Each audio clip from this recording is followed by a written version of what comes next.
Can you tell us what some current projects that you're working on, or where is your focus right now?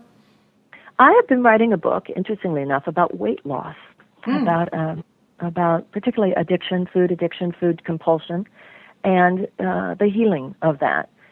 And that book will be coming out in November. I'm also very interested in, and am a board member of an organization called Results, which is anti-hunger and anti-poverty work. Mm-hmm. They are at results.org, and of course all my work is at Marianne.com. And I lecture every Tuesday night in Los Angeles. And beyond that, actually, just now completing the course in weight loss, I'm actually taking a few weeks to more or less take a little bit of a breather. And then I'll be coming back full force with all my stuff in the fall. And I just hope that people, if they're interested, can sign up on my email list at Marianne.com, and then they'll receive notices of the things that I'm up to that might contribute to their journey. So how do you recharge your battery for those 2 weeks or before the fall comes up? Well, it's interesting. It's so interesting. I'm looking right now as I'm talking to you at a space in my bathroom. I wandered in here from my bedroom. I'm a cordless phone I've been talking to, and I'm seeing vitamins, makeup, soap, and then all this unbelievable, clutter. Clutter of, I see a tea bag, I see a book, I see a mirror, I see all these pencils and pens. I'm moving into my bedroom. In other words, my point to you is I am going to clean up my room. Mm-hmm. I'm going to declutter. I'm going to do many things in my home that I've said to myself, I don't have time to work with that right now. All those CDs sitting over there and all those candles over there and that exercise equipment over there. All those things that I've said, I don't have time to deal with that because I've been in the throes of writing. I'm going to clean up my house. more than just surface, I'm going to get rid of all these shopping bags. I'm now in my hall. I'm seeing a picture on the floor. I just made my environment sound hideous, but it was really just my own bedroom and dressing room area that was the problem. But cleaning the space, too, physically is essential. Exactly. Sometimes, people say, oh, you could come visit me in Hawaii. One person said, another person said, oh, come with me to some lake region somewhere. I said, nope, I just want to rest in my home and take care of my own personal environment. I think sometimes, for me anyway, that's the most revitalizing and restorative thing that I can do. And I have a last little question for you. What really moves you, Marianne, in life?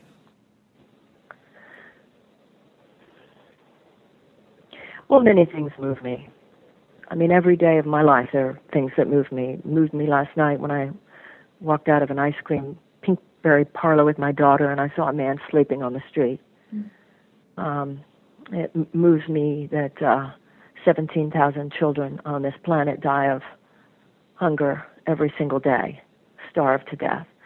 But it also moves me looking at the orchid on my desk, and it moves me seeing the beauty of a little child. Things move me to happiness and move me to sadness, just as with anyone else every day.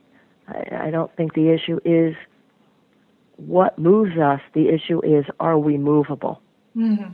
That's the issue. Is our heart open enough and soft enough and tender enough to be moved? And I think that's what we want to be on guard against. The desensitization that can too easily fall into place. That you read about the numbers of people dying in unnecessary wars, and you are no longer moved. Mm-hmm. That you hear about 17,000 children dying of hunger every day in a world where there is no dearth of food, but you are no longer moved. Mm-hmm. That you hear about people who, suffer in ways that you've never had to suffer, and they suffer that way on daily basis, but you are no longer moved. That's what we want to be on guard against. And I think that is really what's happening on the planet. I think that there is an evolutionary impulse coming up from the bottom of things, and it's not centered in any one particular part of the world. It's not centered in any one ethnicity or sex or sexuality or anything like that. I think it's coming up from the deepest regions of the human heart and psyche, and that is that we're beginning to feel again. And the temptation when we feel the pain of looking at the human condition for so many people, I think what we want to be on guard against is our temptation to run for anesthetization, to not be moved. It's too painful to be moved by it, so let me grab an antidepressant. Mm-hmm. It's too painful to be moved by it, so let me turn off the television and not know what's going on in the world and not read the newspaper.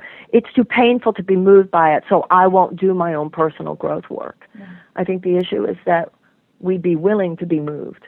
We be willing to bear witness to the pain of so many people, unnecessary suffering of so many people, that we could make a difference within.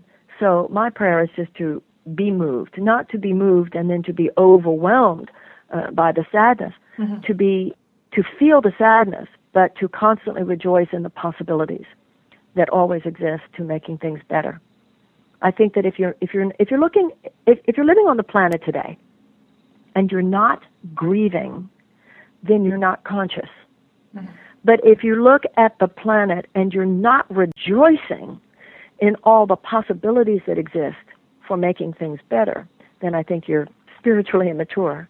And so my prayer is to be both to cry where tears are the righteous response to a situation, and to be able to rejoice at the fact that there is no order of difficulty in miracles, and that if we do our work, we can turn this thing around.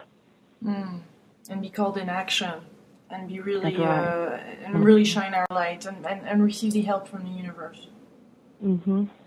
We need God to change this world, but God needs us to change this world. It's got to be a co-creative effort, as the Course in Miracles says.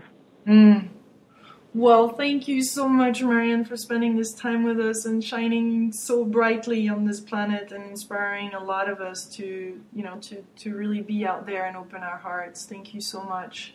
Well, thank you so much for giving me this opportunity, and right back at you, because if you're even doing what you're doing, that means you're doing it too. And I'm grateful for the opportunity to be in the conversation with you. Thank you so much. Thank you. Bye.